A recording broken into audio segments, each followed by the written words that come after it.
A 8 meses de gobierno, las políticas de Macri han demostrado no estar orientadas al beneficio de las mayorías. Los despidos masivos, la violación de derechos humanos y la censura de medios o periodistas marcan el primer semestre de un gobierno que prometió convertir a Argentina en un país mejor. El presidente argentino Mauricio Macri firmó este martes la adhesión a la Declaración de Chapultepec en defensa de la libertad de expresión. Un documento de la Organización de los Estados Americanos adoptado en la Conferencia Hemisférica celebrada en 1994 en México. Con este recurso, Macri se compromete a garantizar la libertad de prensa en el país, dejando de lado las denuncias de censura a periodistas, medios públicos y comunitarios. Para los medios favorables a las políticas de Macri, la noticia ha sido la firma del acuerdo y el compromiso ante la Sociedad Interamericana de Prensa de proteger un derecho consagrado en la Carta Magna.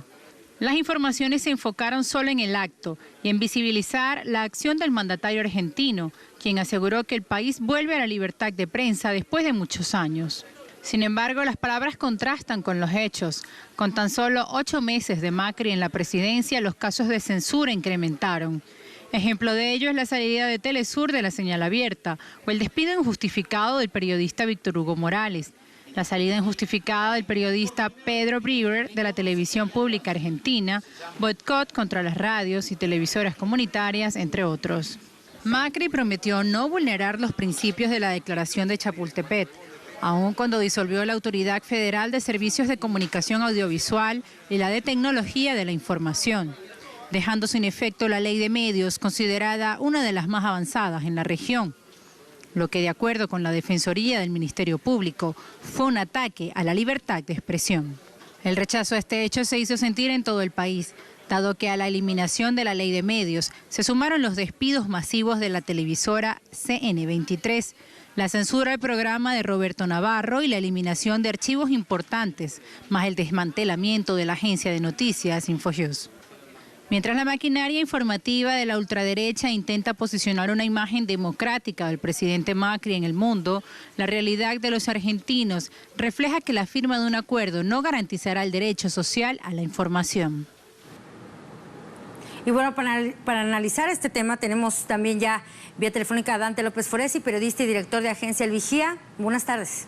¿Qué tal, Adriana? Gracias por el llamado. Buenas tardes. Dante, ¿qué esperar en materia de libertad de expresión o ya más ampliando?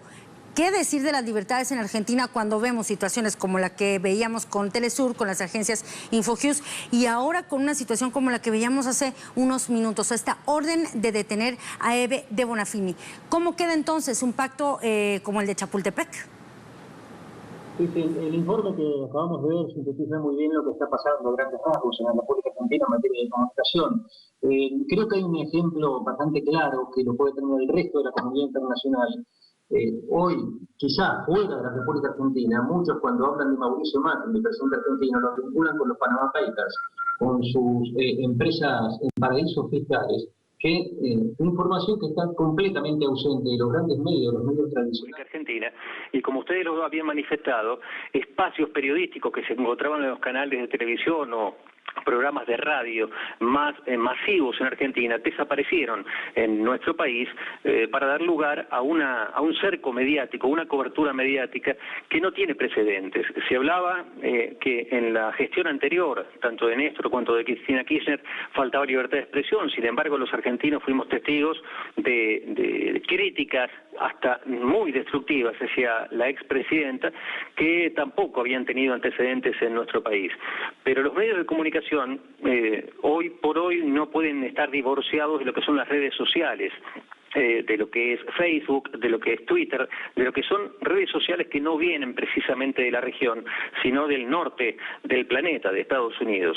En lo personal, pasó algo hace algún tiempo, un mes aproximadamente, que llamó la atención a muchos, porque no solamente me pasó a mí y a Agencia El Vigía, sino a otros medios de comunicación que son críticos del gobierno de Mauricio Macri. Una mañana quise ingresar a la red social y me encontré con un bloqueo por 30 días que está visto que es uno de los más graves que aplica la red social por presuntamente infringir normas comunitarias. Estaba bloqueado mi perfil personal y la página de Agencia El Vigía, que contamos con decenas de miles de lectores.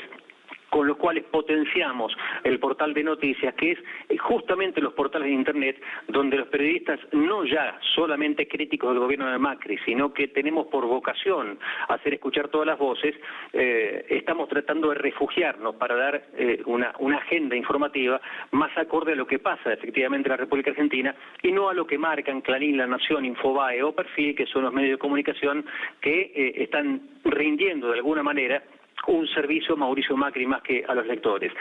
Pregunté insistentemente a Facebook cuál era el motivo del bloqueo y nunca fue explicado. Fueron 30 días sin tener esa red social. Adriana, cuando una radio privada o un canal privado o un diario privado coarta la libertad de expresión, indudablemente hablamos de censura. Facebook también es una empresa privada y que cumple el rol, la función de ser también un medio de comunicación y sin embargo, justamente y casualmente, y esto es lo que llama la atención, censura a periodistas que somos críticos del gobierno de Mauricio Macri, pero en lo personal varias veces denuncié mensajes nazis, misóginos o fascistas para que sean sancionadas páginas o usuarios de Facebook y la respuesta fue rápida en ese caso y siempre la misma, que el contenido denunciado no infringía las normas comunitarias de Facebook. Es decir, que a Facebook le molesta la opinión crítica hoy por hoy en Argentina contra el gobierno de Mauricio Macri, pero no le molestan los mensajes nazis o los mensajes de odio o de odio racial, ¿no?, que son los que puntualmente denuncié. Estamos en un momento muy crítico en materia de comunicación en el país, porque mientras los medios tradicionales de derecha o neoliberales están instalando una agenda que tiene que ver con la revisión de hechos de corrupción del gobierno pasado, algunos temas que son muy sensibles para los argentinos, como el que mencioné de Panama Papers y el grado de involucramiento del presidente Macri en ellos, sumado al tarifazo, sumado al impacto social que está teniendo la política económica de Macri, sobre todo en la región del conurbano bonaerense, esos temas son ocultados puntillosamente por los medios masivos de comunicación. Y en los casos donde queremos promover lo que son en redes sociales o en medios alternativos o en portales de Internet, nos tenemos que encontrar con ese tipo de censuras, coincidentemente y casualmente solo respecto de periodistas que somos críticos del gobierno de Macri. Ante, y eso que apenas van 6 meses, ¿qué decir ahora cuando vemos estas señales, estos escenarios, tus mismas experiencias personales que nos está relatando? ¿Qué esperar entonces para lo que viene en el resto de la administración? Que solo haya libertad de prensa y de expresión para algunos y los otros van a quedar relegados, apagados. Sinceramente, Adriana, en el momento que el gobierno de Macri decidió, y voy a hablar de este canal justamente, en el momento que decidió llevarse por delante la ley de medios, que desde el año 1987 venimos peleando muchos periodistas para democratizar la palabra, y que decidió tan tajantemente eliminar a Telesur de la grilla de la televisión pública, de la televisión digital en Argentina, y que ahora está desapareciendo paulatinamente o la están relegando en señales de cable, desde ese momento creo que todos nos dimos cuenta que la política de comunicación del gobierno de Mauricio Macri es la de tener sectores de prensa funcionales, como la justicia también está siendo funcional. Es decir, no es novedoso en Argentina, no es novedoso en la región que los gobiernos de derecha, los gobiernos neoliberales cuenten con una complicidad muy firme de los medios de comunicación, sobre todo los masivos, que también se enriquecieron o cobraron poder en épocas donde el neoliberalismo estaba en auge en este sector. Lo que está intentando, me parece, el gobierno de Macri cuanto los gobiernos de la región que están arremetiendo contra gobiernos populares, es de generar un mecanismo de comunicación que oculte, que tape, que disimule el impacto social gravísimo que las políticas de ajuste están teniendo. Para llevar a cabo estas políticas de ajuste necesitan imperiosamente de medios amigos, de medios cómplices. Y esto es lo que están haciendo, callando paulatinamente las voces que podían ser críticas. Telesur en su momento, al comienzo de la gestión de Mauricio Macri, era el único canal de televisión que podían ver los argentinos para enterarse de ciertas cosas como movilizaciones en contra del gobierno de Macri o en reclamo de derechos que estaban siendo avasallados. Hoy por hoy Telesur tampoco está en Argentina. Y hoy por hoy están enfrentando ustedes como colegas y les mostramos, Dante, nuestra solidaridad por estos tiempos que están atravesando allá en ese país en materia del periodismo. Muchísimas gracias, Dante. Muchas gracias, Adriana.